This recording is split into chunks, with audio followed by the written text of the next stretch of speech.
Hey guys, we're back, and in this one we're going to be practicing the basics of how to mix color in acrylic paint. So we've already established our workspace in preparation for what we're about to do. To have our materials and tools ready, what we have to do at this point is to put our concepts into practice.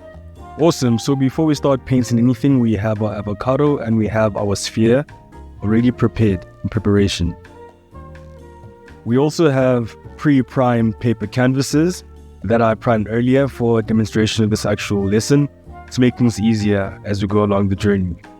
So this primed canvas that I had prepared for this whole demonstration makes things a lot easier because you can prime a lot of these and have it in handy as opposed to buying new canvas every time.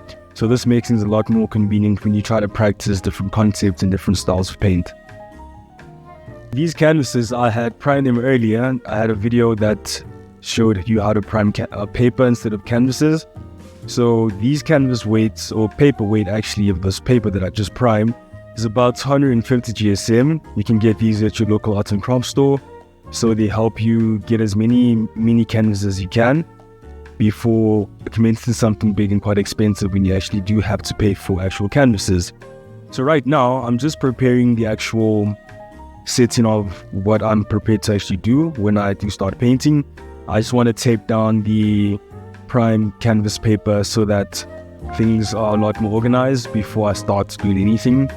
Literally just taking a bit of masking tape and taping them around the edges of the actual canvas to tape them down sturdy and solid enough so when I do come back, it's a lot more convenient to work with. As I'm taping the actual canvas paper down, I also remember that in case you might not have watched the previous video of how I do prime canvas paper, you can go ahead and watch that. I'll try and link it onto the actual to video itself, so you can go back and refer to that video in case you would like to know how to do it. But basically, in essence, is what you do is you take a good grammed paper, which is GSM paper, and you use acrylic paint to prime the canvas as a base so that the paint's not going to go through the actual paper when you actually start painting. So right now I'm just picking up the colors that we are going to be using to demonstrate the color mixing exercise. I've got a yellow and I've got a blue, I've got a white, I've also have a red. So we have about 5 colors. We got yellow, red, blue, black and white. Yes, that's just going to be enough for this exercise and demonstration, because we need these colors to intermix different colors and to explain color theory in the most simplest form as possible, so that you can see that you could use a few colors to get different types of flesh tones or different types of complementary colors and such. So I keep this on my palette for now, just to keep this aside, because I know that I will come back to it and actually start mixing. So now that we have that out of the way, we bring in the rest of the tools that we would need. This is basically Tupperware, a discarded lunchbox that I use to wash my brushes, and I also use as a medium to intermix with my actual paint when I'm mixing the paint and such. We also have a palette knife that I use to mix the paint with, making things easier when I have to mix paints, because I'm using a plastic-ish, I don't know if ceramic, but this is a plastic palette that I use to mix the paints to make things easier and a lot more seamless. Next, we have our color wheel. This is just to demonstrate the examples and to guide you in case you might not remember how to mix color instinctively. This helps you understand that which colors work best, how to mix your oranges and such.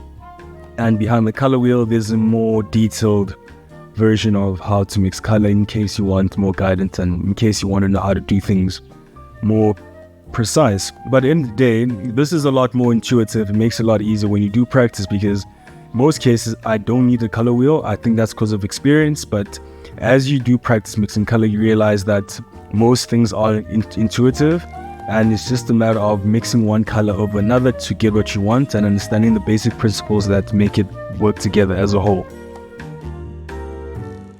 So at this point, I'm going to be using the actual colors in the shoe. For now, I'm going to start red, basically putting down the basic colors I have available. Then there's blue, then there's black, as well as white coming up next.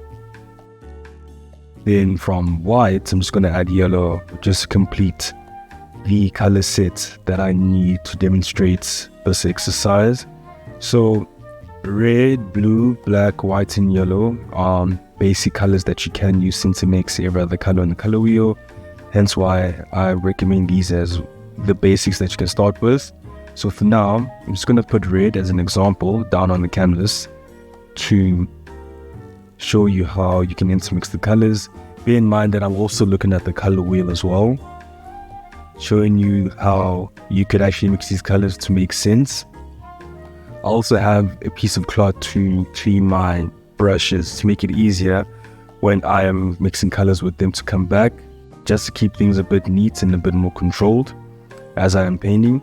And from this point on, I use another brush in case the other brush might just be a bit contaminated with the previous color, because red is quite an intense color. Now I'll go with yellow. So red and yellow are part of the warmer color set. They tend to be bright and a lot more intense and vibrant. So when you're looking at red and yellow, they are closely related when intermixing colors. So the next basic colors I'll put down is blue. Blue tends to be a lot more colder when it is represented in the color wheel. That's why you can see from the blue side of the color wheel, you can get different shades of complementary blues, such as your purples, your dark purples, and your purple hues, because blue is a very strong cold color that is used to mix those other colors as you go along. Now, as I'm looking at the color wheel, trying to see which colors work with red for the first example, and I see that red and yellow has a range of color that move from left to right and vice versa. I take my palette knife and I first put red down to try and mix them to show the example.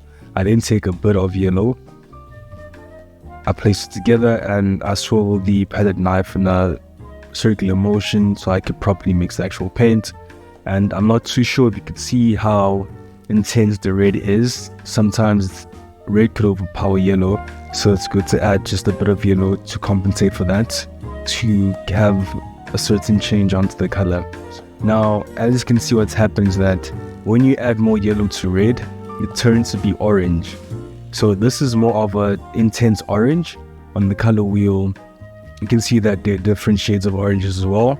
When you add more yellow onto orange, you actually brighten up the orange, pushing the orange closer towards yellow.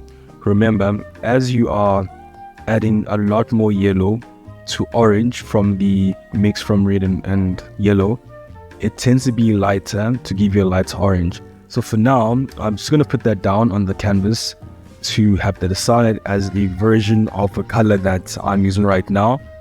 And from this point, I would keep the previous orange available so I can still go back and play around with the color to give me different shades and variations of orange. Now I'm wiping my brush on the actual cloth just to have that clean a bit, so when I do mix again, I'm not contaminating any other color when I try to mix another set of color range as well.